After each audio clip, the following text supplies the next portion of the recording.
हमसे बात करने का और बड़ी तफसील से आपने बताया कि आपके साथ क्या हुआ उस दौर में जब जनरल फैज़ का तोती बोलता था, तोती या तोती जो भी है। हमें ज्वाइन किया सेनेटर नासिर भट्ट साहब ने, पाकिस्तान मुस्लिम लीग नून से आपका ताल्लुक़ है। आपने सुना अकरम शेख साहब बता रहे थे कि जनरल फैज़ DGIS आए थे, army chief general Qamar Javed Bajwa ने उनको बुला के माफ़ी मांगी उनके घर पर जो डाका पड़ा, क्योंकि सेठ वकार के ख़िलाफ़ एक रेफरेंस दायर किया जा रहा था जिस पे वो मुखालफत कर रहे थे और साथ वो हेड थे प्रोसिक्यूशन के जनरल परवेज़ मुशर्रफ के ख़िलाफ़। उस दौर में आप भी बहुत कुछ गवाह हैं। आप ये बताइए कि अभी ये जनरल फैज़ गिरफ़्तार हुए हैं और आपने शायद ये कहा है कि अब इसके बाद जजेस की बारी है, और आज अता तारड़ ने भी ये कहा है कि अब जजेस की बारी है। इससे आपकी क्या मुराद है? बिस्मिल्लाहिर्रहमानिर्रहीम।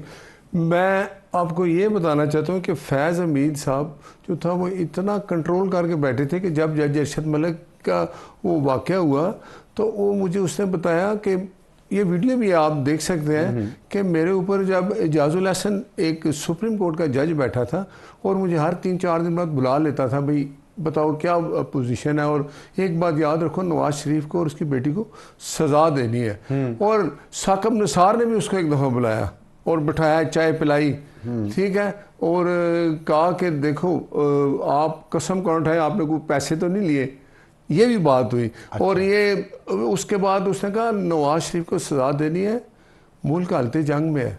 आप मुझे बताएं, ये साकब निसार ने कहा। साकब निसार तो वो आदमी है किसी पैसा कमाने की नहीं, वो देखे ना साकब निसार ने क्या किया। एक मैं आपको बता दूं कि ये मेरा ख्याल है पता होगा भाई साहबान को, ISI के जब ये सरबराह थे और ये कोर कमांडर पेशावर आ गए थे फैज़ साहब। हाँ, बिल्कुल, ठीक है, आ गए थे तो उन दिनों फैसला हो रहा था। आपको पता है कि अदम एतमाद आया पंजाब में और हमजा शहबाज साहब वज़ीर आला बन गए।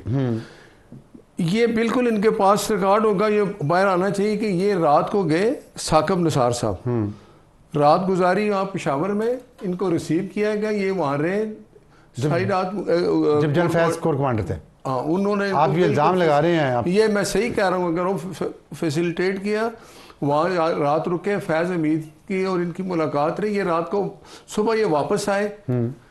तो बंदयाल साहब ने फिर क्या किया, उन्होंने अदालत लगाई, क्योंकि ये उनसे पूरी इंस्ट्रक्शन ले करना क्या है। उन्होंने ये किया कि जी जो चौधरी शुजात साहब उस वक्त थे ना उसके काफ लीग के सरबराह, उन्होंने कहा जी कि हम वोट परवेज़ लाई को नहीं दे रहे वज़ीर आला बनने के लिए, तो ये वोट हमारे हमजा साहब के पास जाने चाहिए। तो इन्होंने कहा नहीं जी, वो जो लीडर ऑफ अपोजिशन होता है ये असम्बली में, उसके स्वाबीद अगर वो वोट लेना चाहे तो वोट गिने जाएंगे। वो वोट इन्होंने कैंसिल कराए, इनके वोट परवेज़ लाई के हक में दिए और फिर उनको वज़ीर आला बनाया। 63 एक दोबारा उन्होंने वो किया। लेकिन मुझे ये बताएं, आपने जस्टिस एजाजुल हसन पर इल्ज़ाम लगाया, जस्टिस साकिब निसार पर इल्ज़ाम लगाया, उमर अताब बंदयाल पर इल्ज़ाम लगाया, तो आप ये कहना चाह रहे हैं कि ये तीनों जज इस जो कॉन्स्पिरेसी हुई है इसका हिस्सा थे और वो भी इस कटहरे में आएंगे कानून के? देखें, अभी साकिब निसार साहब कहाँ हैं? लंदन। जी, अल्लाह करे वो लंदन से आ जाए। उनको पता है साकिब निसार जो है, ये 2018 के जितना कुछ हुआ उसका आज जिस हालत में मुल्क है, इसके जिम्मेदार साकिब निसार और फैज़ हमीद, आसिफ सईद खोसा, बंदयाल, ये सारा एक थे। इन्होंने क्या किया इस मुल्क के साथ, फैज़ हमीद साहब खुद बताएंगे। अगर ये तो फैज़ हमीद अकेला तो नहीं सब कुछ कर सकता। देखे ना, मैं वही तो कहने लगा हूँ ना कि ये अकेला तो नहीं कर सकता ना। लेकिन जब फैज़ हमीद साहब आर्मी से रिटायरमेंट उनकी होगी, उन्होंने ये पीछा नहीं छोड़ा और उसी तरह अपने तलक़ात को यूज़ करते रहे। जो आप देखें ना, आर्मी अपना एक कानून है, उन्होंने उनको मतलब अगर रिटायर्ड जर्नैल और रिटायर्ड जजेस 2 या 3 आपकी पूरी हुकूमत को और सबको इस्टेब्लिशमेंट को उन्होंने वक्ता डाल दिया है, तो फिर तो आप लोगों की अहलियत पे सवालिया निशान है ये तो। मैं तो ये कहता हूँ ना, देखे ना, मैंने कभी नहीं सुना इस तरह होता है कि एक चीफ जस्टिस रिटायर्ड हो गया है, वो फिर पूरे सुप्रीम कोर्ट के जजेस को चला रहा है, बंदयाल साहब को चला रहा है, वो आसिफ सईद खोसा को चला रहा है। सबूत ये तो हियर से है ना, बात है ना खाली। आप मुझे बताएं, बंदयाल साहब ने जो फैसला पंजाब असेंबली के बारे में किया, हमजा साहब को हटाया, फिर दोबारा तो आप रेफरेंस फाइल कर देते उनके खिलाफ। मुझे बताएं ना, आप रेफरेंस फाइल कर देते, यही तो रिव्यू पिटीशन में जाते। मैं यही तो कह रहा हूं आपकी अभी भी है। अभी तो एक अच्छी बात हुई कि फैज हमीद की जो सारे काले करतूतें सामने आ गए ना, ये मुल्क तो फौज ने खुद किया ना, आप लोगों ने क्या किया? नहीं, हम तो देखें बताने वाले थे ना। जज अरशद मलिक की वीडियो थी, आसिफ सईद खोसा चीफ जस्टिस थे, उन्होंने जब वीडियो का केस वहाँ गया तो उन्होंने कहा अच्छा जी वीडियो बनाने वाला किधर है, उसको बुलाएं, वीडियो कैसे बनी, ये नहीं देख रहे कि वीडियो में क्या कह रहा है। उसको हटा दिया, जज अरशद मलिक दुनिया से चला गया, अल्लाह उसको जन्नत दे, लेकिन उसका फैसला बरकरार रखा। फैसला बरकरार रखा। ये देखे ना, ये सब चीज़ें थी। अब मैं ये कहता हूँ कि साकिब निसार ज़रूर इसमें शामिल है, आएगा। अच्छा एक बात बताएं, क्या आप लोग ऐसा, मैंने सुना है आप लोग ऐसा प्लान क्यों कर रहे हैं कि साकिब निसार लंदन में जहाँ ठहरा हुआ है वहाँ मुस्लिम लीग नून मुजाहरे करेगी, जैसे नवाज शरीफ के घर के बाहर मुजाहरे हुआ करते थे? आप देखें, ये तो मुजाहरा करना तो एक जमहूरियत का ऐसा करेंगे, लेकिन अगर वो वापस ना आया तो हम उसको वापस लाएंगे। कैसे?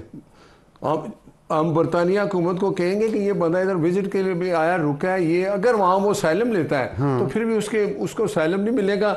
मुझे ये यकीन है। कैसे नहीं मिलेगा? इसलिए मुझे उसके पास कोई वो नहीं होगी ना, आप केसेस ग्राउंड नहीं होगी। आप केसेस कर रहे हैं, उसके पीछे पड़े हुए हैं।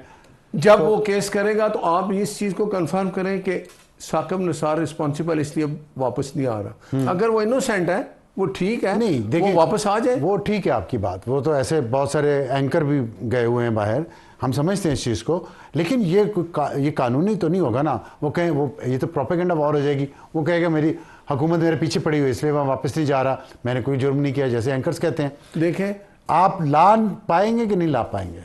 मैं आपको ये लिख के देता हूँ कि वहाँ साकिब निसार का जीना आराम हो जाएगा। ठीक है? कैसे?